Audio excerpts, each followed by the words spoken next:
Bismillahirrahmanirrahim. Assalamualaikum warahmatullahi wabarakatuh. Salam dari Ikhlas Studio Jambi, Ikhlas Tanpa Batas.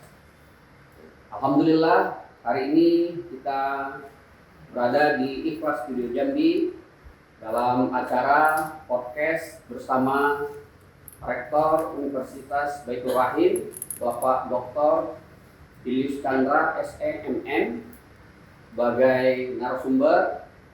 Tamu spesial kita pada hari ini alhamdulillah sudah berhadir. Assalamualaikum. Waalaikumsalam. Ya, alhamdulillah hari ini kita akan berbincang-bincang dengan Bapak Rektor berkenaan dengan persoalan pendidikan dan kesehatan. Karena pendidikan ini merupakan ruh atau jantungnya dari semua persoalan-persoalan dalam kehidupan kita. Kalau kita mau hidup bahagia di dunia ini harus dengan ilmu, hidup bahagia di akhirat juga dengan ilmu, dan juga hidup bahagia di dunia dan di akhirat juga harus dengan ilmu. Nah, langsung saja kita hari ini berbincang-bincang masalah tentang pendidikan. Yang pertama, kami akan bertanya kepada Pak Rektor tentang visi dan misi Universitas Baitur Rahim dalam mencetak generasi muda yang berkualitas. Baik, terima kasih Pak Ustadz. Pertama, saya sangat setuju dengan statement Pak Ustadz utama tadi, harus ilmu. Nah, itu memang tidak bisa tidak. Karena kita lihat zaman sekarang dan Indonesia saat ini juga kita lihat juga masih banyak yang orang masih belum balik ilmu. Ini kan kita sangat disayangkan. Kembali kepada visi kita, yaitu kita menjadikan universitas unggul dan profesional berdaya saing global. Karena kita global, otomatis kita harus menyesuaikan dengan situasi dan kondisi bukan hanya di Indonesia tapi di dunia. Misinya tentu ya ke arah sana semua. Oh iya. Baik untuk pembelajarannya, kemudian penelitiannya, pengabdian kepada masyarakatnya juga harus ke sana. Karena misinya itu pasti tidak jauh dari pembelajaran, pengabdian dan penelitian. Alhamdulillah. Terus yang kedua, bagaimana Universitas Baitur Rahim ini meningkatkan kualitas pendidikan dan penelitian di bidang kesehatan? Baik. Kalau untuk yang barusan ini tentu kita pertama meningkatkan kualitas kurikulum. Kita menyesuaikan kurikulum setiap, kalau dulu kurikulum itu 5 tahun sekali kita evaluasi.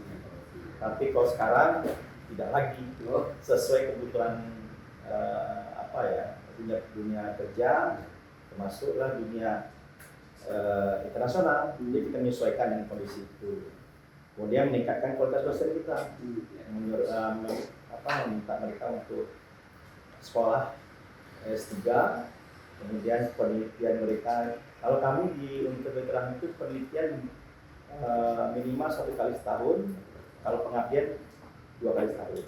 Nah itu minimal. Iya, minimal itu. Nah itu jadi di situ kita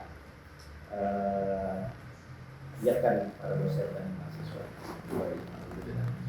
Terus kita lanjut, apa program studi yang paling diminati di Universitas Baitur Rahim dan mengapa itu yang menjadi? Kalau untuk program studi ya yang paling diminati saat ini program studi keperawatan. Perawatan itu masih primadona. Yang S1 keperawatan dan profesi nurse-nya. Karena memang perawat, kalau kita bicara perawat, mereka bisa langsung kerja dan bisa mereka bukan hanya bekerja di rumah sakit ataupun di klinik, tapi mereka bisa buka usaha sendiri. Ya, baik itu home care kan namanya, apapun bisa dilakukan selain di rumah sakit. Banyak yang bisa mereka buka.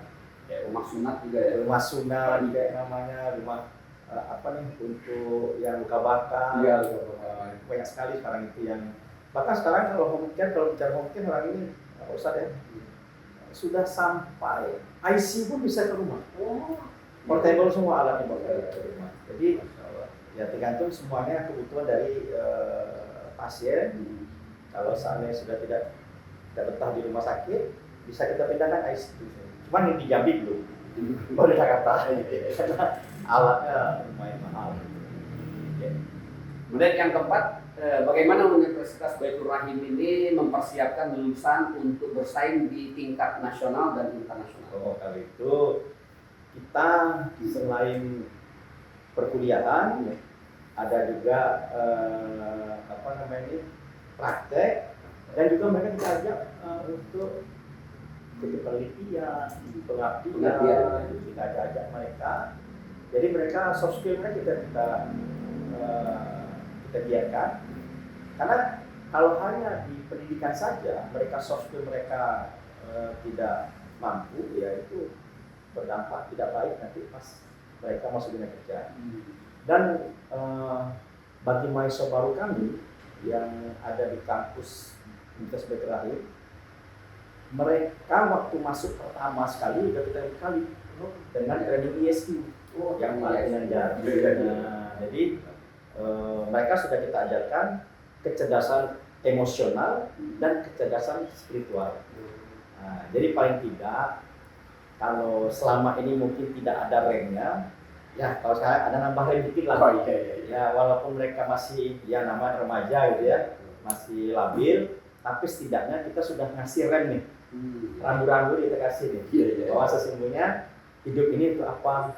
Kemana kita nanti setelah tidak lagi gitu kan? Ya, apa tujuan hidup kita? Itu sudah kita sampaikan ke mereka, dan itulah bekal membedakan kami mahasiswa Universitas Baitur Rahim dengan universitas yang lain. Alhamdulillah.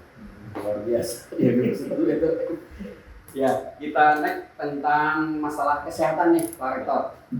Yang pertanyaan kita, apa peran Universitas Baitur Rahim dalam meningkatkan kesehatan di masyarakat?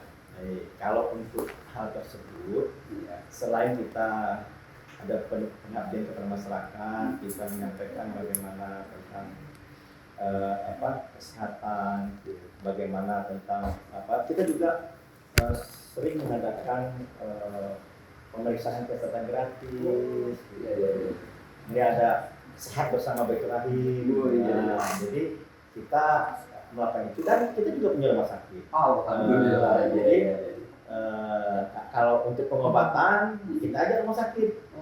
Ada rumah sakit kita aja, dokter kita aja, ya mereka memeriksa kesehatan dari selain pemeriksaan. Kalau harus ditindaklanjuti, kita kasih rekomendasi. Kalau mau kemana saja silakan. Berarti Universitas Baitur Rahim ini sudah punya rumah sakit sendiri. Rumah sakit sendiri. Ya, itu salah satu implementasi dari kampus kita. Karena kampus ini kan berdiri dari dulu Akper. Dulu Akper, kemudian 2005 berubah menjadi Stikes, dan 2024 kemarin Agustus baru berubah menjadi kita. Panjang perjalanan. Iya, peningkatan yang luar biasa. Kemudian yang selanjutnya, yang keenam, bagaimana Universitas Baitur Rahim ini berkontribusi dalam penelitian dan pengembangan di bidang kesehatan? Tuh ya.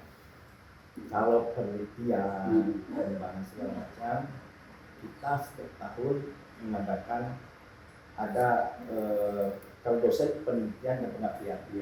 Nah hari ini masih berlangsung ini. Masih berlangsung pemberdayaan masyarakat di Tanjung Jabung Timur. Itu BEM dan biaya dari Dikti. Dari Dikti ya. Ada biaya itu dikasih Dikti 120 juta. Kabupaten atau satu kampung? Satu kampung, satu beberapa satu kecamatan masalah itu. Nah itu dibina oleh dosen dan mahasiswa dari BEM. Jadi mereka sekarang lagi di lapangan sekarang.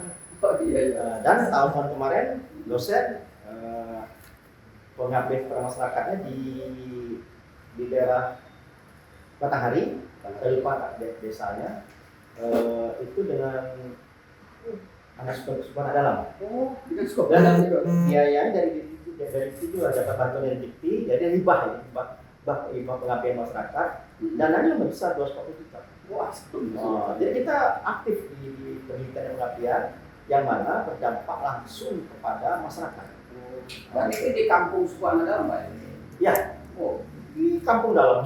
Saya aja nggak ada mapnya. Jadi waktu saya kasih map kemana-mana begini, aku dijemput sama mereka di luar. ya luar biasa seru. Kemudian kita lanjut, Pak.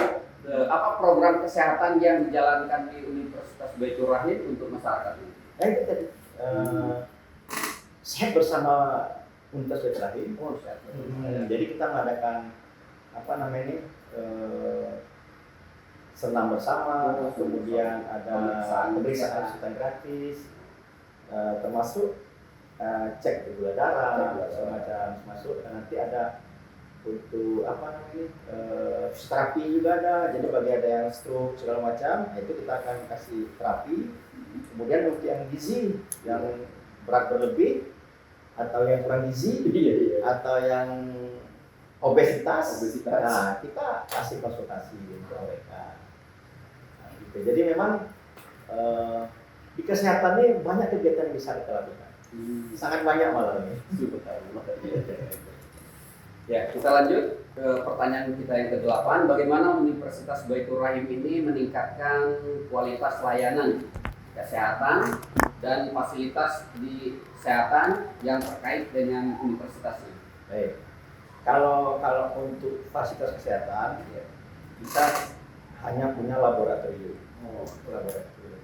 Kalau untuk fasilitas, kita hanya untuk mahasiswa. Ya, mahasiswa. Hanya kan untuk pembelajaran mereka di kampus. Jadi kita ada mini hospital dan labor-labor yang lain, labor fisioterapi, labor gizi, labor MIPA, dan banyak lagi labor yang lain yang berhubungan langsung dengan prosedur. Termasuk ada labor hukum, labor manajemen, dan labor psikologi. Nah, jadi ada berapa bidang apa program studi prodinya? Kita yang basicnya itu kesehatan tuh S1 keperawatan plus profesi, kemudian S1 kebidanan plus profesi, S1 gizi, insya Allah tahun depan profesi gizi, kemudian S1 fisioterapi, kemudian manajemen S1 manajemen, kemudian psikologi dan hukum. Oh, berarti ada 7 ya? Ada 7 program. Ya, tapi kalau dipecah lagi di 9 total. Oh, 9 ya? Ya. Karena kan nurse sama profesi nurse dengan profesi bidan itu satu paket juga, satu prodi juga ya. Prodi juga. Ya. Kita lanjut nih ke masalah tentang kolaborasi dan inovasi nih, Pak Rektor. Ya. Yang pertanyaan kita, bagaimana Universitas Baitur Rahim ini berkolaborasi dengan institusi lain dalam bidang pendidikan dan kesehatan ini? Kalau kita kolaborasi, kita banyak berkolaborasi selain dengan sesama kampus kesehatan, juga kampus-kampus non kesehatan, dan juga dengan pemerintah daerah. Kalau pemerintah daerah, kita menyiapkan fasilitas untuk kuliah lanjut bagi ASN dalam bentuk RPL misalnya, Komisi Pembelajaran Lampau. Nah, itu sekarang kita banyak mahasiswa yang sedang kuliah RPL di kampus kita. Kemudian untuk hal-hal lain ya kita juga sampai keluar negeri. Ke negara mana aja nih, Pak? Kita yang sudah kita kirim mahasiswa kita untuk apa namanya mereka ke Jepang, mereka 1 tahun di sana. Oh, 1 tahun. Praktek di lapangan selama setahun. Kemudian kita nilainya 1 semester, 2 semester ya tuh. Nah, jadi mereka pulang ke sini tinggal bikin skripsi, itu sudah. 1 tahun mereka magang di Jepang. Magang di Jepang. Ya, jadi magang di Jepang. Baru magang di Jepang selama setahun. Tapi baru bisa perawatan, belum bisa prodi lain. Ya. Kalau ke negeri jiran kita, tetangga Malaysia, ada juga? Belum. Ya? Belum. Kita pernah dulu waktu masih akper, tapi tidak berlanjut waktu sampai ke Stikes. Itu di situ kita nggak ketemu lagi dengan yang lama itu. Karena pengelolaan udah beda kan. Ya, kita next Pak, lanjut. Ini pertanyaan yang ke-10. Ya. Apa inovasi yang telah dilakukan oleh Universitas Baitur Rahim dalam meningkatkan kualitas pendidikan dan layanan kesehatan? Baik. Itu kita lebih banyak di kurikulum tadi. Jadi kurikulum kita berbasiskan OB sekarang. Ya, jadi mahasiswa lah sebagai apa sekarang, sebagai center learning-nya. Bukan dosen lagi yang selama ini jadi apa? Dialah yang hebat gitu. Dialah harus dia sumber ilmu. Tidak, orang tidak ada yang sekarang. Jadi mahasiswa itu kita ajak lebih aktif, diskusi lebih banyak ke arah situ sekarang. Jadi inovasi-inovasi ini kita menyesuaikan dengan kebijakan pemerintah, jadi kemudian perkembangan dari stakeholder, di pasar bagaimana.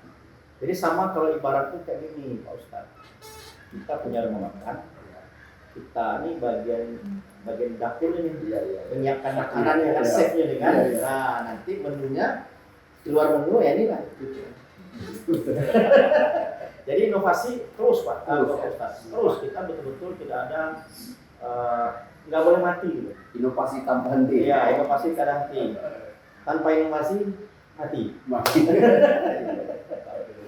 Iya. Kemudian selanjutnya, bagaimana Universitas Baitur Rahim ini mengembangkan teknologi kesehatan untuk meningkatkan kualitas hidup masyarakat? Kalau untuk teknologi, kita bekerja sama dengan rumah sakit biasanya. Iya. Kemudian kita keluar negeri, kita melihat teknologi ada. Mahasiswa kita belajar di sana, mereka bawa ke sini. Tapi yang jadi masalah adalah kita tidak bisa menyiapkan teknologi itu di sini, karena memang Kekurangan SDM. biaya. Biaya besar. Biaya besar. Kemudian untuk setiap pengembangan itu dibutuhkan yang tidak sedikit investasi yang tidak sedikit, karena memang investasi untuk hal-hal yang bersifat hardware gitu itu memang tidak bisa sekaligus step by step. Tapi kita sudah melengkapi kalau untuk di laboratorium peralatan-peralatannya sudah kita tingkatkan sesuai dengan yang ada di pasar atau yang ada di rumah sakit. Seperti itu untuk teknologi, tapi bukan ke masyarakat kan ya, untuk menyiapkan mahasiswa kita ketika selesai mereka siap. Teknologi ya, termasuk dosennya. Termasuk dosennya kan. Jadi mereka pun ikut pelatihan, seminar-seminar, ikut workshop yang ada sesuai dengan bidang masing-masing. Seperti itu implementasi dari mengikuti teknologi kekinian. Ya, kita lanjut next pertanyaan tentang masalah tantangan dan peluang nih Pak Rektor. Nah, ini pertanyaan kita yang ke-12. Apa tantangan yang dihadapi oleh Universitas Baitur Rahim dalam meningkatkan kualitas pendidikan dan layanan kesehatan ini? Kalau tantangan terbesar kita itu kalau untuk ke kampus itu lebih kepada persaingan di antara kita, antara swasta, kemudian ditambah lagi kebijakan pemerintah yang kemarin-kemarin membiarkan PTN menerima mahasiswa sampai tanpa limit.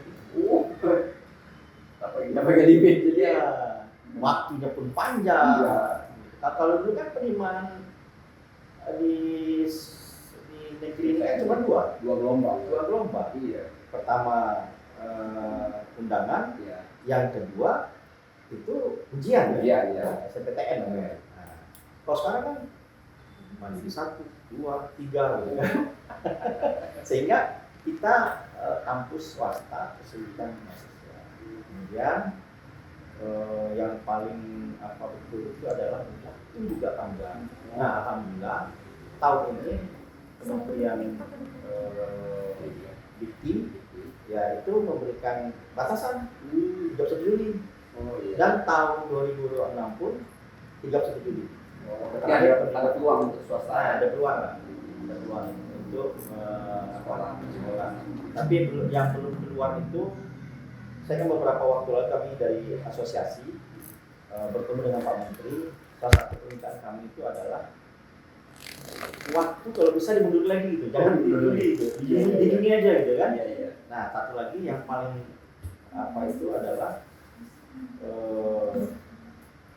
jumlah yang akan diterima, kuota mereka.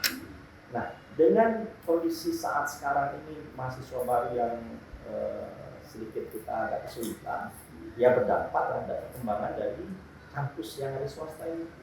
Karena sekarang ini berarti 30 perguruan tinggi di Indonesia ini, 38 nggak salah, itu 30 berapa lupa saya. Itu sudah tutup. Udah tutup. Baru-baru ini kemarin di Jogja 12 PTS gitu. Tidak ada mahasiswa lagi yang kuliah di sana.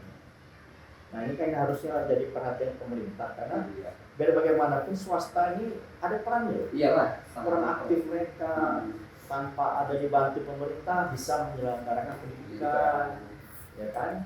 Kalau tanpa ada mahasiswa bagaimana meningkatkan kualitas? Akhirnya swasta bergerak dengan seminimal mungkin dan bisa memberikan pembelajaran kepada mahasiswa. Ini kan sangat miris gitu kan? Itu jadi kita berharap pemerintah di bawah Kementerian Pendidikan ya, DIPI lebih memperhatikan swasta. Jangan dia nanti Jangan. jadi sama-sama. Karena 20% itu besar. Iya. Tapi yang masuk ke swasta itu paling 10%-an dari 20% itu bukan 10% ya. Iya. Misalnya anggaran itu ya paling dari itu ya paling 2% masuk ke swasta. Ya, kita lanjut, Pak. Bagaimana Universitas Baitur Rahim ini meningkatkan kualitas sumber daya manusia di bidang kesehatan? Kalau itu kita sampai hari ini terus meminta kepada semua dosen kita untuk ikut pelatihan, kemudian ikut workshop, kemudian menjadi narasumber. Nah, setelah mereka itu menjadi narasumber, sehingga dan juga penelitian mereka. Kami Pak Alhamdulillah Pak Ustaz, penelitian kita ada yang hibah dari DIPTI itu banyak sekarang. Nah, selain internal ya, internal kan itu dibiayai oleh kampus. Jadi kita semua dosen kita biayai Pak untuk penelitian, pengabdian itu dibiayai oleh kampus. Tapi ada juga yang bisa sampai menerobos ke DIPTI. Nah, tahun ini kalau nggak salah 7 dosen dapat hibah penelitian dan pengabdian masyarakat. Luar biasa, jumlahnya hampir setengah miliar dari semuanya itu. Ya, kemudian pertanyaannya, apa peluang yang dapat dimanfaatkan oleh Universitas Baitur Rahim untuk meningkatkan peranan dalam pendidikan dan kesehatan ini? Kalau peluang kami ini boleh dikatakan pertama karena punya rumah sakit. Ya. Jadi itu salah satu keuntungan kami punya rumah sakit. Sementara kan kampus lain belum semua yang punya. Kalau yang punya itu salah satu adalah sahabat saya juga di sini kan, salah satu universitas juga yang punya kampus. Tapi yang jelas kalau untuk kesempatan ataupun apa itu ya di situ aja kita punya. Itu bagaimana program-program dari kampus yang sifatnya ke masyarakat kita collab antara kampus dengan rumah sakit, karena kan satu yang punya. Iya. Kemudian posisi rumah sakit dan kampus berdekatan nggak? Satu kawasan. Satu kawasan. Satu kawasan, 1 hektar semua. Oh, 1 hektar. 1 hektar di satu tempat. Ya, ini kita pertanyaan yang bebas saja. Ya. Apa mungkin pesan dan saran Pak Rektor kepada masyarakat tentang pendidikan dan kesehatan ini, dan juga pesan kepada pemerintah mungkin terhadap pendidikan dan kesehatan ini? Kalau untuk masyarakat, PTN belum tentu lebih baik daripada PTS. Oh, Ya. Karena kalau PTN harusnya berpikirnya adalah menuju world class. Kalau Boklas itu banyak riset, banyak hati. Indonesia sekarang yang kosong. Iya betul. Bahkan kalau kita bicara tempe atau tahu itu hatinya itu asal Jepang punya. Indonesia nggak punya. Patennya. Paten itu di Indonesia. Baik itu tahu buat tempe. Saya kebetulan ketemu dengan bagian paten dari pusat. Dia nggak kasih tahu itu. Tahu dan tempe kita yang punya, tapi patennya orang luar. Iya, itu produk makanan asli Indonesia seharusnya. Harus itu dulu soalnya. Iya. PTS nggak sanggup. Anggaran nggak ada. Iya.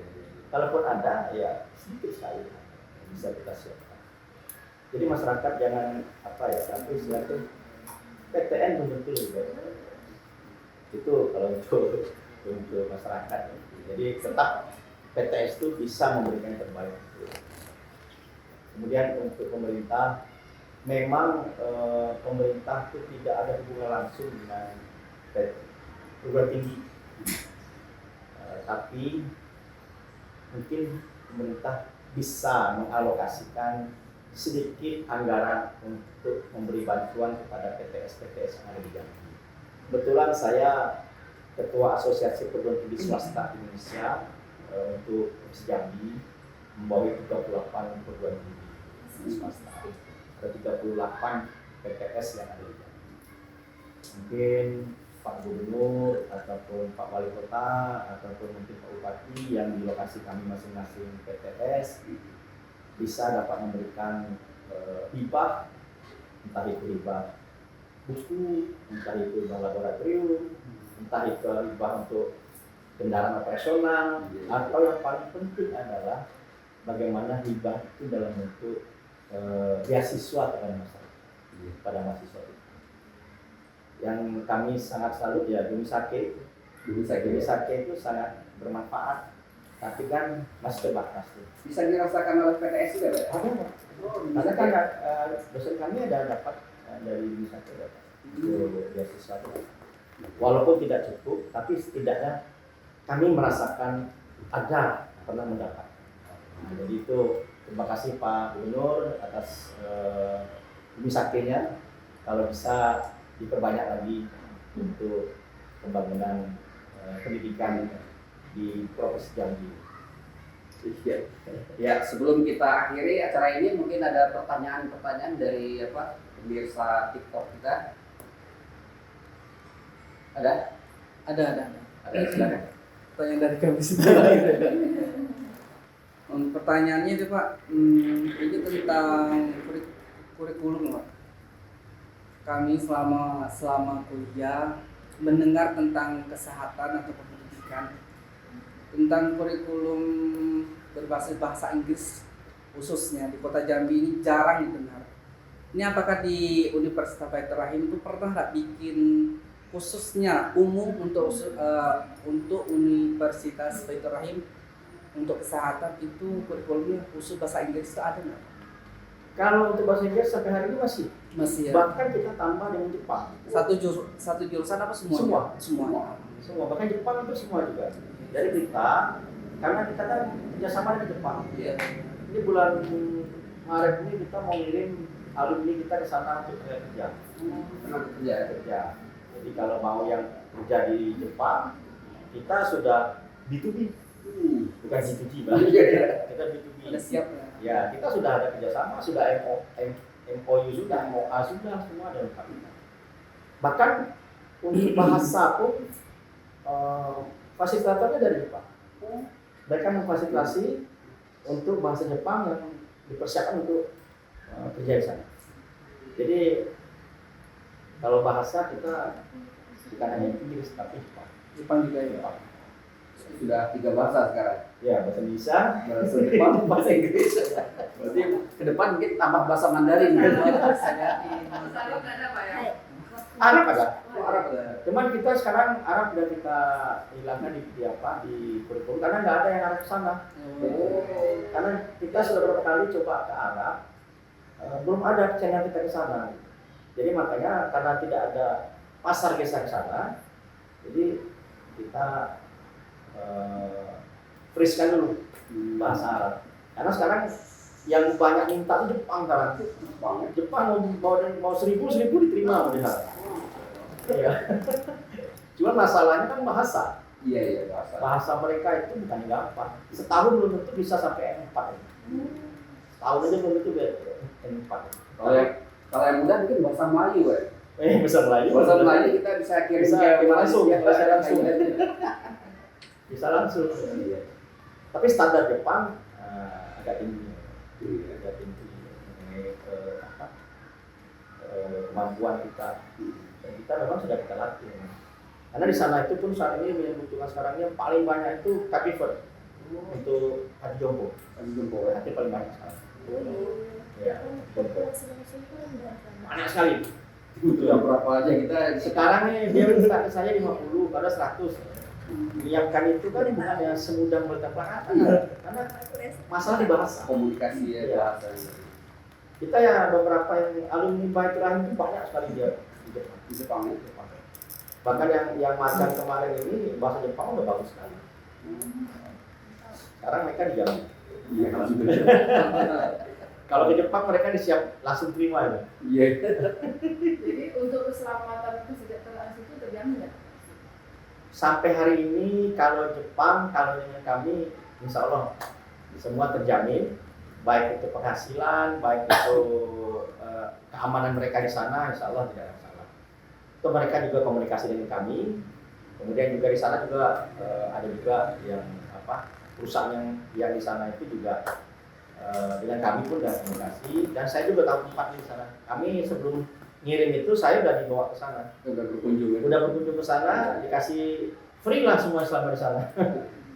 Ya Ada lumayan. jangka waktu dia berada di sana? Kalau kontraknya 5 tahun, tapi kalau magang setahun. Ya itu masih aktif. Dilanjutkan lagi Ya. 5 tahun ya? Ya itu masih aktif. Tapi kalau sudah 5 tahun dan mereka pengen tinggal di sana, langsung kali dikasih.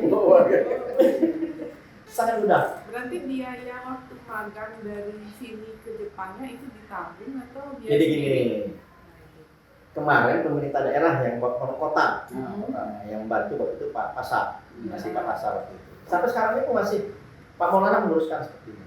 Nah, jadi biaya untuk berangkat itu disiapkan oleh pemerintah kota. Mereka dapat gaji di sana. Jadi bukan mereka mengeluarkan uang.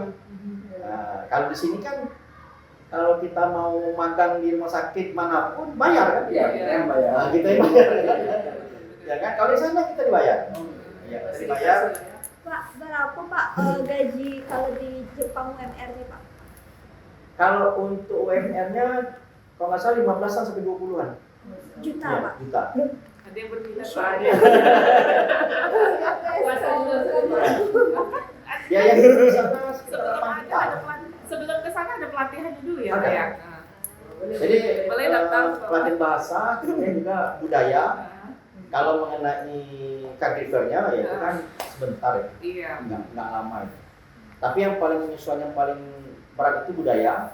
Kemudian mesin di sana. Di sana semua otomatis. Iya, benar. Bahkan yang orang tua yang sudah tidak bisa ngapa-ngapain pun ada tempat mandi khususnya. Wow. Dua elektronik semua ada. Mandi pakai mesin juga. Mesin jadi masuknya satu tempat, nanti dia dipegang, diikat kan, baru nanti masuk airnya, baru dibersihkan. Ya robot Baik, gitu kan. ya, memang dia Memang, seperti ini, robot. Atau yang bisa duduk mereka, tapi ada bak khusus. Saya udah lihat semua itu, canggih semua canggih. Dan tempat di sana itu bukan seperti di sini. Di sana mewah, gedung mewah, bagus, bagus sekali tempatnya. Berarti tempat tinggal juga sudah disediakan ya, Pak ya? Oh ya sudah siap semua, Sudah siap semua. sudah disiapkan mereka semua. Ya, berarti kita punya skill aja dari sini. Iya, skill, bukan sipil. Kalau sikil nggak sampai ke sana. Yang penting skill. Jadi kita mengirim itu benar-betul yang punya kemampuan, tidak tenaga kerja yang sembarangan. Jadi paling tidak dia bisa bahasa, komunikasi. Bahasa yang sebelum N4 saja masih bisa kok. Yang penting dia mau belajar. Nanti selama Di sana yang mereka pelajari pertama tuh bahasa diulang lagi.